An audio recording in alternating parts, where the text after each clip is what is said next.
Assalamualaikum warahmatullahi wabarakatuh. Sebelumnya saya ucapkan terima kasih kepada Ibu Siti Fitria SSMA selaku dosen pengampu mata kuliah semantik.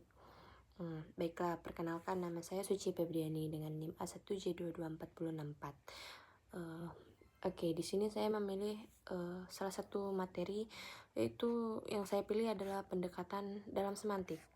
Nah, jadi pendekatan dalam semantik itu adalah cara atau metode yang digunakan untuk memahami dan menganalisis makna dalam bahasa.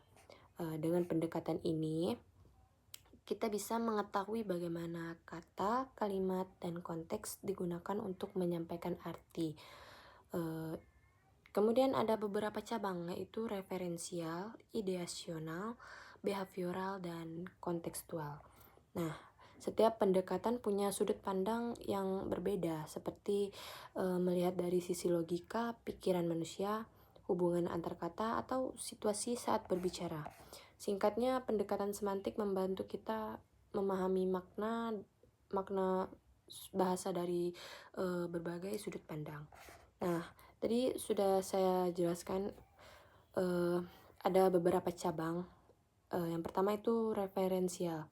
Nah, jadi pendekatan referensial dalam semantik itu adalah pendekatan yang memandang makna suatu kata atau ungkapan berdasarkan pada objek atau hal yang dirujuk di dunia nyata.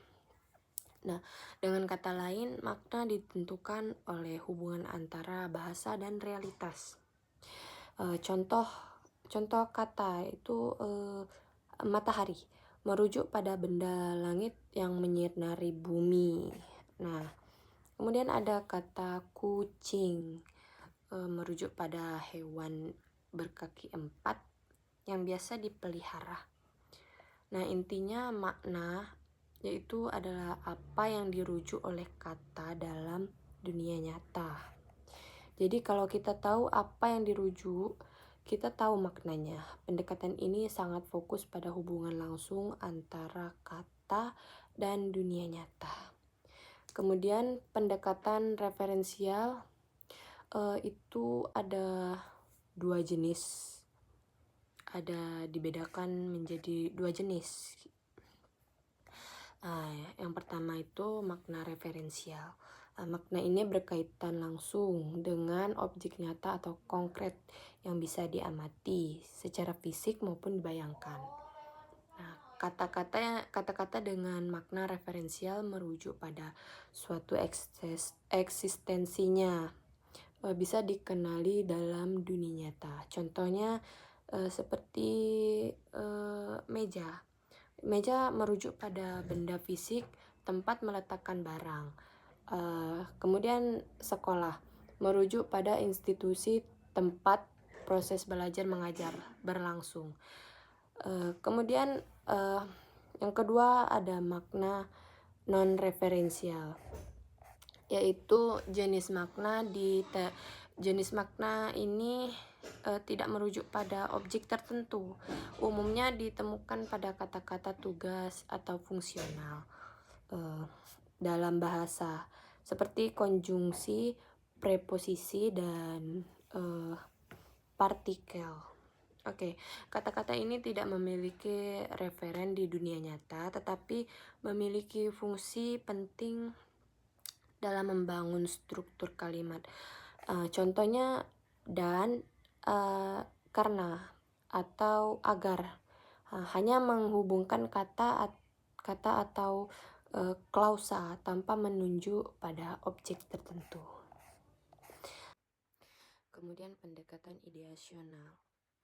Pendekatan ideasional itu fokus pada makna sebagai representasi ide atau gagasan di pikiran.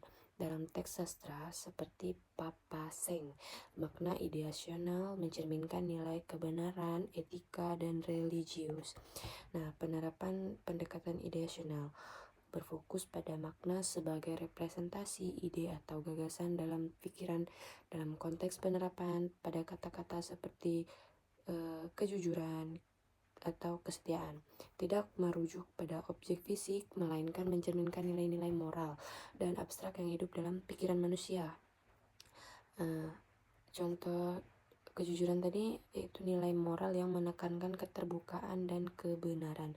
Lalu kesetiaan yaitu sikap setia terhadap prinsip, orang, atau nilai pada frasa atau klausa. Nah, frasa atau klausa dalam teks sastra atau pidato sering digunakan untuk menyampaikan nilai sosial budaya atau spiritual. Nah, contoh bersikap adil kepada sesama, ya, mencerminkan nilai sosial tentang keadilan itu.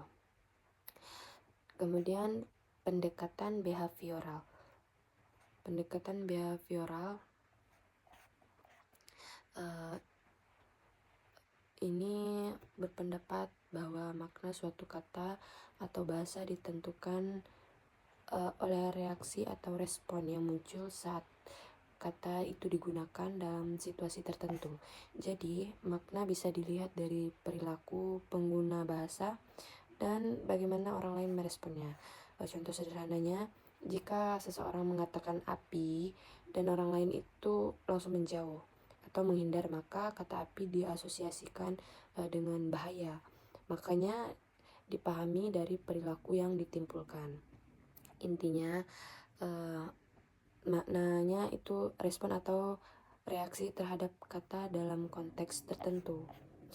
Pendekatan ini banyak dipengaruhi oleh psikologi, khususnya teori belajar dari tokoh seperti B.F. Skinner. Makna kontekstual kata seperti guru bukan hanya berarti seseorang yang mengajar, tapi juga memiliki makna simbolik dalam konteks sosial sebagai teladan, pemimpin, atau inspirator. Contoh dalam masyarakat, guru dipandang sebagai sosok panutan, bukan sekedar profesi. Makna konseptual semboyan seperti ingarsa sung tulada, yaitu di depan memberi teladan dari Ki Hajar Dewantara, mengandung makna konseptual bahwa pendidikan idealnya dilakukan tanpa paksaan melalui contoh nyata dan kepemimpinan moral. Nah, makna ini tidak hanya melekat pada kata, tetapi juga pada filosofi yang mengiringnya. Kemudian ada pendekatan kontekstual.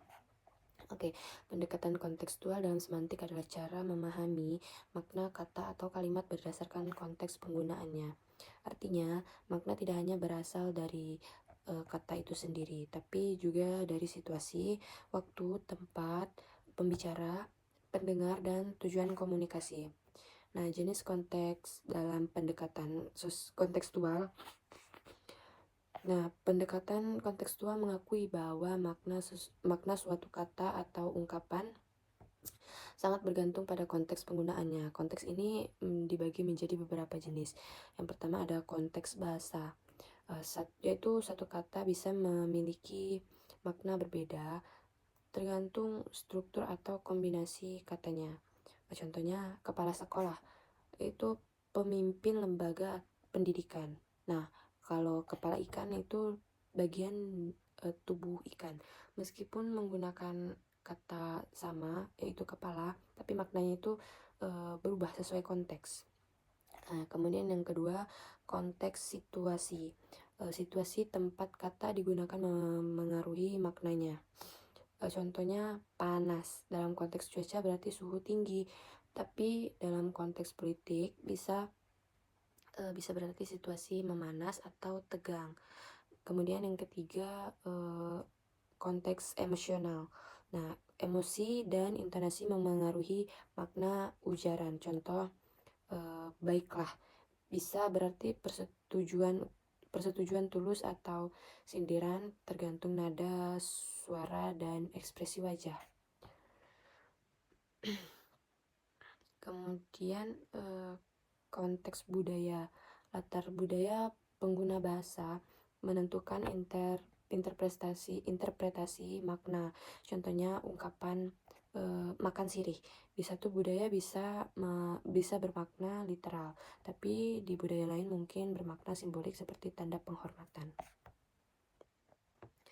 Jadi kesimpulannya, pendekatan semantik membantu kita memahami makna bahasa dari berbagai sudut pandang.